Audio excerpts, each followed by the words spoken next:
एक गांव था देखने में सुंदर, लेकिन उसके पीछे छुपे थे ऐसे राजा जो किसी को भी कांपने पर मजबूर कर दें। उस गांव का नाम था ढोलपुर, जहां के लोग कहते थे कि आधी रात को अगर तुम्हें ढोलक की आवाज सुनाई दे तो समझ लेना कि थुंग थुंग आ गया है। थुंग थुंग कोई आम इंसान नहीं था। उसके चेहरे पर अजीब सी मुस्कान, आंखें बड़ी बड़ी जिन्हें देखकर कोई भी डर जाए, और हाथ में एक पुरानी ढोलक। रात के ठीक 2 बजे वो गांव की गलियों में घूमता और अपनी ढोलक बजाता। आवाज सीधी कानों से दिल तक उतर जाती, धीमी, डरावनी और लगातार। गांव के लोग ढोलक की आवाज सुनकर कांपने लगते, क्योंकि जिस घर के सामने वो रुककर ढोलक बजाता, उस घर के लोग अगले दिन कोई बीमार पड़ जाते या किसी की मौत हो जाती। फिर एक रात गांव का एक लड़का रघु सो रहा था, तभी ढोलक बजने लगी। ढोलक की आवाज से उसकी नींद टूट गई। वो गुस्से से हिम्मत जुटाकर उसके पास गया। रघु ने कहा, कौन हो तुम और क्यों ढोलक बजा रहे हो? वैसे ही ढोलक बजनी बंद हो गई। थुंग थुंग धीरे धीरे मुड़ा। रघु ने देखा उसके चेहरे से सैकड़ों चीखों की आवाज निकल रही थी, लेकिन तभी फिर से ढोलक अपने आप बजने लगी। और उसके बाद से रघु को किसी ने गांव में कभी नहीं देखा। गांव में और भी डर फैल गया।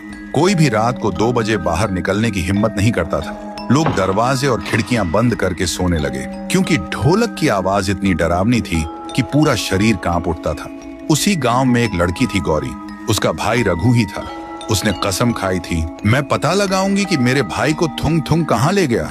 सुबह गौरी गांव के एक बुजुर्ग के पास गई और उसने पूछा, दादा, थुंग थुंग कौन है? बुजुर्ग कांपते हुए बोला, बेटी, थुंग थुंग कभी इस गांव का ढोल किया था, लेकिन 80 साल पहले एक शादी में ढोलक बजाते बजाते अचानक मर गया था। कहते हैं तब से उसकी आखिरी सांस उसी ढोलक में कैद हो गई, और तभी से वो आधी रात को ढोलक बजने लगती है। गौरी अब समझ गई थी कि वो एक भूत है, लेकिन फिर भी उसने तय किया कि वो उसी जगह जाएगी जहां वो शादी हुई थी। फिर रात के ठीक 2 बजे जब गांव में ढोलक बजनी शुरू हुई, गौरी ने हिम्मत जुटाई और उस आवाज के पीछे चलने लगी। अंधेरे में चलते चलते वो उस जगह तक पहुंच गई। वहां उसने देखा थुंग थुंग नाचते हुए बहुत जोर जोर से ढोलक बजा रहा था। गौरी ने कांपते हुए पूछा, मेरा भाई कहाँ है? थुंग थुंग अचानक रुका। उसकी आंखें जलने लगी और ढोलक अपने आप बजने लगी। तभी ढोलक के अंदर से एक चीख सुनाई दी। गौरी डर से भागने लगी। तभी एक आवाज आई, दीदी। गौरी रुक गई और पीछे मुड़ी। उसने देखा रघु और थुंग थुंग एक साथ खड़े थे, लेकिन वो अब इंसान नहीं था। उसका चेहरा अजीब और आंखें लाल हो चुकी थी। रघु ने धीरे से कहा, दीदी, अब मैं भी थुंग थुंग का हिस्सा हूँ और अगला नंबर तुम्हारा है। तो दोस्तों, अगर तुम्हें जानना है कि थुंग थुंग क्या सच में अचानक मरा या उसके मरने के पीछे कोई राज छुपा है, अगर जानना है तो वीडियो को लाइक करो, चैनल को सब्सक्राइब करो और कमेंट में लिखो पार्ट 2 चाहिए।